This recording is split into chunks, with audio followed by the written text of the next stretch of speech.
ఉత్సాహంగా ఉల్లాసంగా చదువు సాగాలి, గొప్ప గొప్ప ఉద్యోగాలు సాధించాలి. Vignan deemed to be university. SR కాలేజీలో ఇంటర్ ఫస్ట్ ఇయర్ విద్యార్థిని శివాని సూసైడ్ ఘటనపై పలు అనుమానాలు వ్యక్తం చేస్తూ పేరెంట్స్ కాలేజీ వద్ద ఆందోళన దిగారు. అసలు ఏం జరిగింది అమ్మ, అసలు ఏం జరిగింది? మీ అమ్మాయి నిజంగా చదువులో ఇబ్బంది పడుతుందని చెప్పిందా? మీకు ఎప్పుడు చెప్పింది? ఒక్కరోజు కూడా చెప్పలేదు సార్. స్టడీలో 10th క్లాస్లో సార్ 497 దాకా వచ్చినాయి సార్ మార్కులు. స్టడీలో పర్ఫెక్ట్ ఉంటుంది సార్. నేను జాయిన్ చేసేటప్పుడే మీరు అక్కడ చదువుతారంటే చదువుతా అని చెప్పి ఈ పాపను మా పాప చదువుతా అని చెప్పింది సార్. చెప్పినాకనే జాయిన్ చేసినాం సార్. జాయిన్ చేసిన తర్వాత ఇక్కడ ఫీజు కట్టినాం. ఫీజు కట్టేటప్పుడు కూడా సార్ ఎంత ఘోరం అంటే ఫోన్పే లేదట సార్. ఫోన్పే గూగుల్ పే లేదట. 30,000కు 300 వసూలు చేశారు సార్ ఎక్స్ట్రా ఛార్జెస్ అని. లేకపోతే ఏటీఎం కార్డు అక్కడ ఏటీఎం ఉంటుంది, అక్కడ పోయి మీరు తీసుకొచ్చుకొని మామూలు అడ్రస్ చెప్తారు, కట్టని అంటారు సార్. క్యాషే తీసుకున్నారు. అయిపోయింది, ఫీజు కట్టినాం, జాయిన్ చేసినాం, అయిపోయింది, అన్నీ అయిపోయింది సార్. మళ్ళీ ఒక 2-3 రోజుల తర్వాత మా పాప ఫోన్ చేసింది, కొంచెం హెల్త్ మంచిగా లేదు అని చెప్పి ఫోన్ చేస్తే మేము వచ్చినాం సార్. వస్తే 6:37కి వచ్చినాం సార్ ఇద్దరం కలిసి.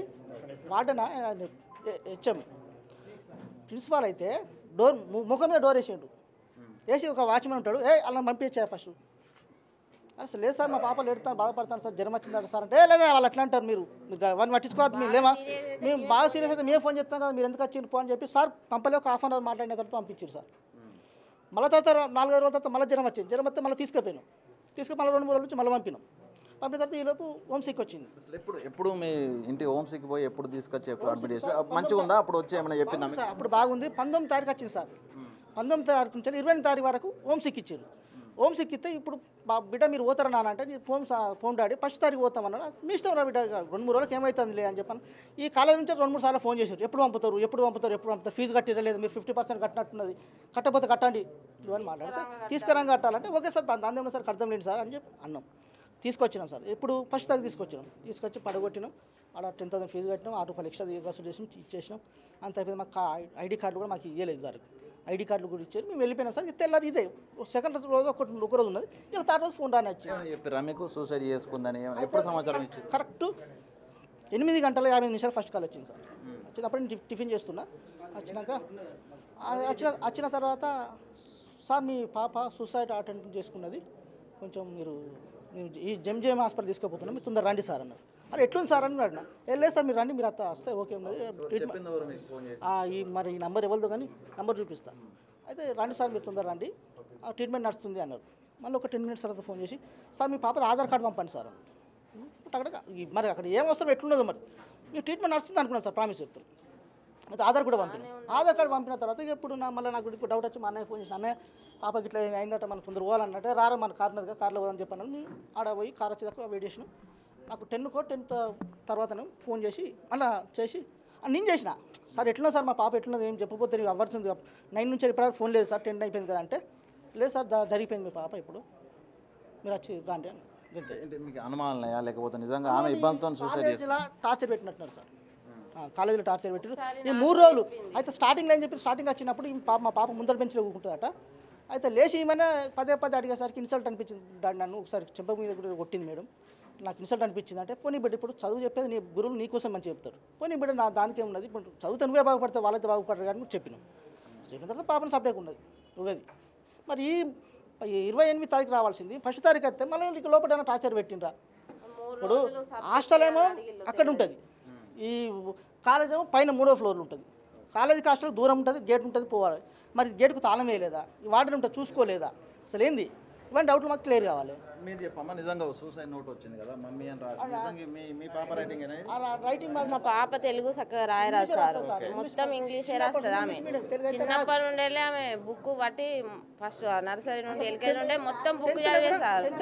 ఆమె అన్నీ పర్ఫెక్టే. ఇప్పుడు నాకు కొంచెం ఇంగ్లీష్ రాదు, ఇంగ్లీష్ రాకున్నా కానీ మమ్మీ అది అట్లా కాదు ఇట్లా అని చెప్తుంది. వాళ్ళ డాడీకి ఏదన్నా డౌట్ ఉన్నా కానీ చెప్తుంది. వాళ్ళ డాడీ 10th వరకే చదువుకున్నాను, 7th చదువుకున్నా, తర్వాత 10th ఎగ్జామ్ రాసిన. మమ్మీ నీకు తెలియదని జాయిన్ చేసి అడ్మిషన్ చేసేటప్పుడు కూడా ఆమెనే అన్నీ రాసింది. మమ్మీ స్పెల్లింగ్స్ మిస్టేక్స్ అవుతాయి, మన బాబాయ్ US పోయేటప్పుడు అందులో స్పెల్లింగ్స్ మిస్టేక్ అయితే ఇబ్బంది అయింది కదా, నేను మళ్ళీ విదేశాలకు పోయినప్పుడు స్పెల్లింగ్ మిస్టేక్ అవుతుంది మమ్మీ నీకు రాదని చెప్పి ఆమెనే రాసింది. అడ్మిషన్ ఫీజు ఇచ్చింది. మళ్ళీ ఇక్కడికి వచ్చినప్పుడు మనకు ఒకటి లోపలికి ఎంట్రీ రావడానికని అడ్మిట్ కాడ మొన్న ఫోటోలు కూడా అతక పెడితే మీ మమ్మీ నీకు స్పెల్లింగ్ మిస్టేక్ అయితే అని చెప్పి ఆమెనే రాసింది, పెట్టింది. మమ్మీ నేను వెళ్తా అన్నది. మళ్ళీ ఇంటి ముంగట పిల్లలు ఒక 10 మంది ఒక 15 మంది ఉంటారు సార్ మా ఇంటి ముంగట. వాళ్ళందరికీ ఇంగ్లీషు కానీ ఏది కానీ పర్ఫెక్ట్, ట్యూషన్ లెక్క, టీచర్ లెక్క, పొద్దున్న నుండి సాయంత్రం దాకా ఈ సబ్జెక్ట్ ఇట్లా రాయాలి, ఆ సబ్జెక్ట్ అట్లా అని అందరికి చెప్తారు సార్ మా బిడ్డ. అందరికీ నిజంగా మీరు చదివించే చదువు నాకు అర్థం కావట్లేదు మమ్మీ అని నిజంగా ఆమెకు ఇష్టం లేని చదువా? ఇష్టం లేదు, ఏం లేదు. అయితే ఇష్టం లేని చదువు అయితే నేను అన్నా, బిడ్డ నీకు ర్యాంక్ అవసరం లేదు, నీకు నచ్చిన వరకే నువ్వు చదువు అంటే, అవును మమ్మీ నాకు నచ్చినట్టుగానే చదువుతాను, నాకు ర్యాంక్ వచ్చినా రాకున్నా మన బాబాయ్ అమెరికాలో ఉంటాడు కాబట్టి మనకు ఆ బాబాయ్ సాఫ్ట్వేర్ ఆఫీస్ ఉంది కదా మమ్మీ, నేను చదివినా చదవకున్నా నాకు బాబాయ్ ఏదో ఒక జాబ్ పెట్టిస్తాడు. సరే మమ్మీ నాకు చదువు విషయంలో నాకు తెలుసు మమ్మీ, నేను చదువుతా.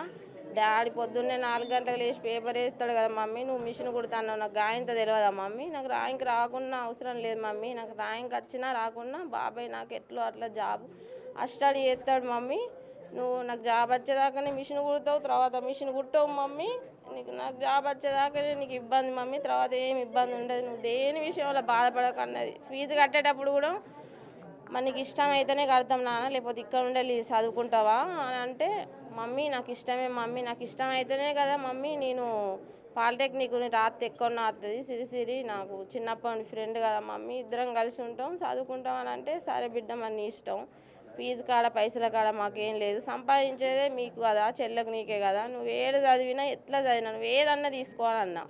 సిరిసిరి ఎంపీసీ తీసుకుంటుంది, నేను కూడా ఎంపీసీ మెయిన్స్ తీసుకుంటాను మమ్మీ, ఆమెకు అర్థమయ్యేది తీసుకుంటా అన్నది. ఎంపీసీ అడ్వాన్స్ కూడా ఉంటుందట కదా సార్, మాకు తెలియదు. అడ్వాన్స్ తీసుకుంటావా మెయిన్స్ ఇది తీసుకుంటావా అంటే, సిరిసిరి ఏది తీసుకుంటే నేను అదే తీసుకుంటా మమ్మీ, నాకు అర్థమయ్యేది సిరిసిరి చెప్తా, సిరిసిరికి అర్థమయ్యేది నాకు చెప్తారు, మేము ఇద్దరం ఎవరికి ఏ డౌట్స్ ఉన్నా కానీ మేము ఒకరికొకరం చెప్పుకుంటాం మమ్మీ అన్నది. మరి సిరిసిరి నీకు ఏదన్నా డౌట్స్ ఉంటే చెప్తానంటే, సిరిసిరికి అర్థమవుతలేదు మమ్మీ, నేనే సిరిసిరికి చెప్తాన్నా, సిరిసిరికి ఏం తెలుతుందంటే, నువ్వు చిన్నప్పటి నుండి అంతే కదా బిడ్డ, అందరికి నువ్వే చెప్తావు కదా, మంచిగా చదువుకోవాలి బిడ్డ, డాడ్ కష్టపడతాను కదా అని నేనంటే, మంచిగా చదువుకుంటా మమ్మీ, నువ్వు చదువు విషయంలో మీరు ఏది కాకులు మమ్మీ అది ఇది అన్న సార్. అనుమానం ఉందా, ఏమైనా జరిగిందా అనుమానం ఉందా ఈ లెటర్ విషయంలో కానీ? మొన్న హోమ్ స్టిక్ నుండే వచ్చింది సారు, అసలు ఏదున్నా చెప్తుంది, ఎట్లా అనిపిస్తుందిరా ఐషు అంతకుముందు పోయినప్పుడు మమ్మీ కొంచెం డల్గా ఉన్నా అన్నావు కదా, ఇప్పుడు ఓకేనారా, కొంచెం అలవాటు అయినరా, ఫ్రెండ్స్ వాళ్ళు ఇలా అలవాటు అయ్యారా అంటే, ఇప్పుడు ఓకే మమ్మీ ఇప్పుడు నాకు బాగానే అనిపిస్తుంది, కానీ ఫస్ట్ చివరలో ఆమెను కూర్చుండబెడతారట, ఎవ్వరు చూడు మమ్మీ ఎవ్వరు లేనంటే నన్నే లేపుతారు మమ్మీ, ఫస్ట్ నాకే అర్థం కాదు కదా, కొత్తగా నాకే అర్థం కాదంటే నన్నే లేపడతారు మమ్మీ, నన్నే అడుగుతారు.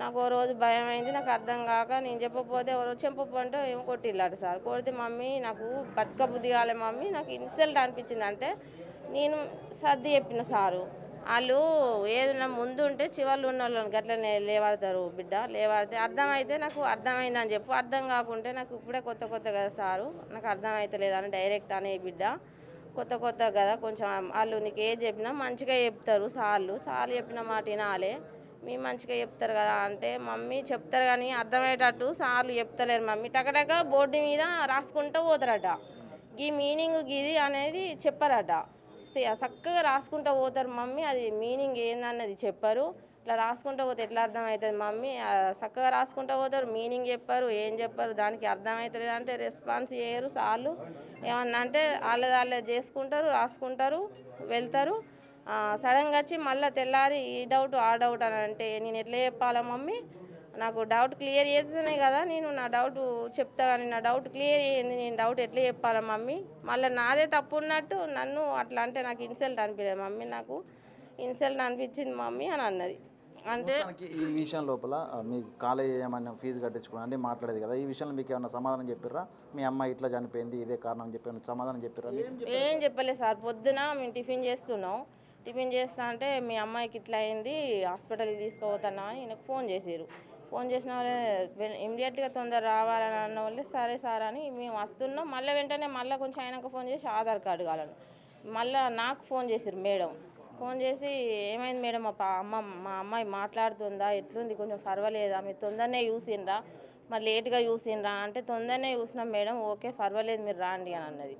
ఇక్కడికి మళ్ళీ కొద్దిగా అయిన తర్వాత మేము కార్ వచ్చేదాకా వెయిట్ చేసే వరకు మీ అమ్మాయి లేదు అయిపోయిందని వేసి మళ్ళీ అన్నారు సార్, మేము వేసుకోగానే వెంటనే చూసిరేమో వెంటనే హాస్పిటల్కు తీసుకువేరు కావచ్చు అని అనుకున్నాం సార్, ఇట్లా అవుతుందని అనుకోలేదు సార్, మీరు ఇంకా మా మంచిర్యాలకు వచ్చి కూడా మా లైన్లో ఎంక్వైరీ చేయండి సార్. చదువు విషయంలో ఎవరికి డౌట్ ఉన్నా కానీ చెప్తే సార్. మా తలుపులు ఇంట్లో డోర్లు అన్నీ రాస్తే సార్ షాక్ పీస్ తోటి పిల్లలకు అన్నీ చెప్తుంది. ఇది ఇట్లా ఇది అట్లా, ఈ మీనింగ్ ఇక్కడ వస్తుంది, ఆ మీనింగ్ ఇక్కడ వస్తుంది అని. ఈమె వచ్చిందంటేనే అందరు బుక్కులు పట్టుకొని వస్తారు సారు డౌట్ క్లియర్ చేసుకోవడానికి. అందరికి చెప్తుంది పిల్లలకు. అస్సలు విసుగు పడది చదువు విషయంలో పిల్లలది. మా చిన్నమ్మాయి కసురుకుంటుంది, ఆమె చెప్పదు. ఆమె కొంచెం చదువు, ఆమె కొంచెం రాదు. ఈమె చిన్నప్పటి నుండి ఇంగ్లీష్ పర్ఫెక్ట్. అందరికి ఏ డౌట్ ఉన్నా కానీ నా బిడ్డ చెప్పేది సార్. చదువులో ఆమెకు ఎలాంటి అది లేదు. కాకపోతే మరి 28కి రావాల్సింది ఫస్ట్కి వస్తే సార్. నా డౌట్ ఒక్కటే, మరి ఫస్ట్ లైన్లో కూర్చుంటే పెడతారు కదా, ఎవరైనా ఏమన్నా ఇన్సల్ట్ చేసిరేమో ఆమెకు నామూష అనిపించినట్టున్నది సారు. నామూష అనిపించి ఆమె ఇట్లా చేసుకున్నదని నేను అనుమానపడతాను. ఆ రోజు వచ్చినప్పుడు అట్లా అన్నది అనేసి. అంతే మీరు చెప్పమ్మా, నిజంగా ఇంత పెరిగిదా, చనిపోయేంత పెరిగిదేనా?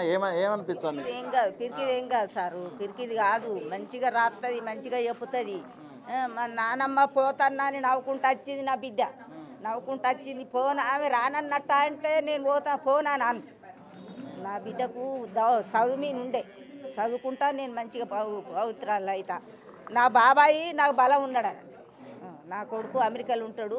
నేను చదువుకున్నా కానీ నా బాబాయి నాకు పని పెట్టిస్తాడు నానమ్మ. అంత మంచిగా మొన్ననే ఈ 6 దినం అన్నే ఉన్నాం మేము, హైదరాబాద్లో ఉన్నాం మేము. నా కొడుకు ఆదివారం పోయిండు అమెరికా. ఆయన జాగదోళ్ళకి ఇటు వచ్చాడు. ఏం కావాలి మరి మీకు? మీ మావరాలు ఎందుకు చనిపోయింది సమాధానం తెలియాలా? అసలు తెలియాలి సార్, మాకు తెలియాలి. ఆమె ఎందుకు చనిపోయింది, ఆమె ఎట్లా అయింది. గక్కడ పోయేదాకా ఎవరు చూడలేదా? దానికి తాళం వేయరా? ఈ పిల్లలందరూ ఉన్నారు. రేపు ఇయ్యాలనే ఇదైంది, రేపు ఇంకోటి అవుతుంది సార్. ఎట్లుంటుంది పిల్లల సమస్య చెప్పు. మేము డబ్బులు పొడి పైసలు గట్టి మేము మా పిల్లల భవిష్యత్తు మంచిగా ఉండాలని వేసుకున్నాం. ఎందుకు వేసుకున్నాం సార్ మేము చెప్పు. పోతంటే మీరు ఎవరన్నా ఒక్కరు చూడన్నా లేదా? ఎవరు చూడరా చెప్పు, మీరే చెప్పురు సార్. వచ్చారు కదా, మీకు ఎవరైనా వచ్చి సమాధానం చెప్పారా? మాకెవరు రాలే ఇంతవరకు, వాళ్ళు ఎవరు కూడా రాలేదు సార్. మరి చెప్పాలి కదా, ఏదో ఒకటి చెప్పాలి కదా. మేము అక్కడి నుంచి వచ్చిన ఎవరు కూడా కలవాలే, మాకు ఏ సమాధానం చెప్పలే. మాకైతే డౌటే ఉంది సార్. మాకు క్లియర్ చేయాలి, వాళ్ళు మాట్లాడాలి, వచ్చి ఏం సమాధానం చెప్తారో చూస్తాను. మొత్తానికైతే శివాని సూసైడ్ ఘటన లోపల కూడా తన పేరెంట్స్, బంధువులు అయితే వాళ్ళ అనుమానాలు అయితే వ్యక్తం చేస్తున్నారు. మొత్తానికి ఈ ఘటనకు సంబంధించి 8 గంటల ప్రాంతం లోపల విద్యార్థులు తను సూసైడ్ చేసుకున్న విషయాన్ని స్టాఫ్కి చెప్పారు. అయితే తాను తెల్లవారుజామున సూసైడ్ చేసుకున్నట్లా కూడా తెలుస్తుంది. కానీ పేరెంట్స్ కూడా సమాధానం చెప్పకుండా త్వరగా రావాలంటూ చెప్పడంతో కొన్ని అనుమానాలు ఉన్నాయి. తాను సూసైడ్ నోట్ అని చెప్తున్నటువంటి ఆ పేపర్ కూడా తన రైటింగ్ కాదంటూ తల్లిదండ్రులు కూడా కొన్ని అనుమానాలు వ్యక్తం చేస్తారు. మొత్తానికి ఎస్ఆర్ కాలేజ్ యాజమాన్యం ఇక్కడ ఎఫెక్ట్ కొంత సూసైడ్ కారణం అవ్వచ్చినటువంటి ఒక అనుమానం అయితే పేరెంట్స్ అయితే వ్యక్తం చేస్తున్నారు. అయితే తమ అనుమానం నివృత్తి చేయడానికి కూడా ఎస్ఆర్ యాజమాన్యం ఎవరు లేకపోవడంతో తమ కూతురు ఎందుకు సూసైడ్ చేసుకుని తమకు తెలియాలి, తెలిసేవారు కదలమంటూ కూడా పేరెంట్స్ చెప్తున్న పరిస్థితి. మొత్తానికి ఇందులో ఎస్ఆర్ యాజమాన్యం కూడా కొంత నిర్లక్ష్యంగా వ్యవహరిస్తున్నట్లు కూడా పేరెంట్స్ అయితే ఆరోపిస్తారు. మొత్తానికి ఈ ఘటనకు సంబంధించి పోలీసుల విచారణ తర్వాత అన్ని విషయాలు బయటకు వచ్చే అవకాశం అయితే కనిపిస్తుంది. వీడియో సంతోష్తో వేణు బిగ్ టీవీ హన్మకొండ.